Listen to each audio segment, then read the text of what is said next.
Singgah di kedai membeli soto. Soto dibeli di kedai Mak Ani. Kalau tidak kerana pidato, tak akan kami berada di sini.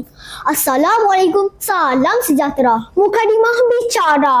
Tuan Kerusi Majlis yang kami hormati, barisan panel hakim yang penuh cakna, penjaga masa yang setia dengan randiknya, dev-dev kehormat, serta warga hadirin sekalian. Rukun negara asas perpaduan. Begitulah bunyi tajuk pidato kami hari ini.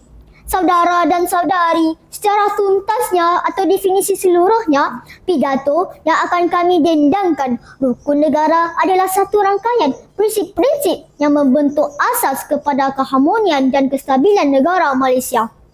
Ia dikenalkan pada tahun 1970 sebagai satu usaha untuk memupuk semangat perpaduan dan kebersamaan di kalangan rakyat Malaysia yang berbilang kaum dan agama. Hadirin yang saya hormati, Malaysia merupakan sebuah negara yang masyarakatnya terdiri daripada rakyat berbilang kaum yang mempunyai nilai hidup sosial, kebudayaan dan kepercayaan yang berbeza. Ini menyebabkan perpaduan agak sukar dicapai kerana setiap orang mempunyai kepercayaan dan pandangan hidup yang berbeza. Oleh itu, kita memerlukan sesuatu yang dapat mengeratkan perhubungan sesama rakyat dan membolehkan kita hidup dengan aman dan harmoni di bawah bumbung yang sama, tidak kira sama ada dari kaum atau status yang berbeza. Hasil pemikiran Majlis Perundingan Negara MPN yang dipengerusikan oleh Tun Abdul Razak Husin, maka lahirlah rukun negara sebagai satu bentuk garis panduan dalam membina masyarakat yang bersatu padu, adil dan harmoni. Menurut Tun Abdul Razak, adalah mustahak rukun negara bukan sahaja difahami oleh setiap rakyat tetapi juga diamalkan dengan sepenuhnya dan segala hikmat-hikmat yang terkandung di sebalik tiap-tiap perkataan dan kalimat rukun negara itu benar-benar menjadi darah daging. Sehubungan itu, rukun negara telah diisytiharkan oleh Duli Yang Maha Mulia Seri Paduka Baginda Yang di-Tuan Agong Tuanku Ismail Nasiruddin Shah pada 31 Ogos 1970. Antara tujuan rukun negara adalah untuk dijadikan prinsip hidup semua rakyat negara ini dan menjamin perpaduan kaum dan keamanan negara. Mari kita telusuri prinsip yang terkandung di dalam rukun negara yang dapat menjamin perpaduan negara. Prinsip pertama, kepercayaan kepada Tuhan. Semua agama menyeru umatnya melakukan kebaikan sesama manusia. Ini akan melahirkan sikap toleransi yang amat tinggi yang akan menyedarkan umatnya bahawa setiap perlakuan ada batasnya kerana ada hukuman dan balasannya. Sidang Dewan sekalian, kerana itulah negara kita banyak mengadakan acara keagamaan dan perayaan. Kita ada Hari Raya, Tahun Baru Cina, Deepavali, Christmas dan kita juga ada Kongsi Raya. Mengapa semua ini diadakan? Kerana kita percaya perayaan keagamaan ini dapat membentuk kerjasama sejati serta perpaduan murni. Sidang Dewan yang budiman.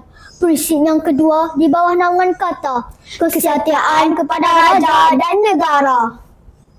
Raja adalah pemerintah negara yang tertinggi. Kaitan kedua-duanya sangat rapat sekali. Sebagai rakyat menjadi tugas hakiki untuk mentaati raja dan negara. Setiap negeri mempunyai lagunya sendiri yang seningkatannya memuji dan menghargai raja dan negeri. Kerana itulah lagu negeri wajib dinyanyikan seminggu sekali bagi menanam semangat kesetiaan terhadap raja dan negeri serta negara sebagai tanda setia rakyat kepada pemerintahnya. Tidak dapat disangka lagi bahawa prinsip rukun negara kesetiaan kepada raja dan negara dapat membentuk semangat jati diri serta perpaduan dalam kalangan rakyat. Seterusnya hadirin sekalian, prinsip rukun negara yang ketiga dan keempat, keluhuran perlembagaan dan kedaulatan undang-undang. Negara kita yang berdaulat ini mempunyai perlembagaannya sendiri serta undang-undang yang mantap dan tepat, mampu menjadi aspirasi negara yang hebat, bagi melahirkan masyarakat yang seimbang dan bersatu padu. Perlembagaan dan undang-undang sentiasa dipelihara sebagai wadah untuk memastikan perpaduan sesama kaum diamalkan. Kerana itulah perlembagaan dan undang-undang negara mesti dipelihara dan diawasi setiap masa. Hadirin yang disanjungi, prinsip yang terakhir iaitu kesopanan dan kesusilaan. Prinsip kelima ini menekankan perkembangan personaliti dan tingkah laku seseorang rakyat. Tujuannya adalah untuk membentuk warga negara yang bersopan santun dan bersusila selaras dengan kempen budi bahasa dan nilai murni yang dijalankan sekarang. Sifat individu yang bersopan santun dan bersusila adalah paling bermakna dan amat penting dalam konteks perhubungan antara satu sama lain dalam masyarakat pelbagai kaum di negara ini. Sikap bersopan santun dan bersusila patut diamalkan bagi membentuk seseorang individu dan masyarakat yang berdisiplin serta bermoral tinggi yang akan membantu mewujudkan sebuah masyarakat yang berkualiti dan memantapkan perpaduan sesama rakyat. Kesimpulannya, rukun negara adalah penting dalam membentuk perpaduan dan keharmonian di Malaysia. 5 prinsip utama rukun negara membantu kita memahami nilai-nilai yang penting dalam membina negara yang stabil dan sejahtera. Kita semua harus memahami dan mengamalkan prinsip-prinsip rukun negara untuk menjaga keharmonian, keamanan dan keharmonian di Malaysia. Sekian dari kami. Terima kasih.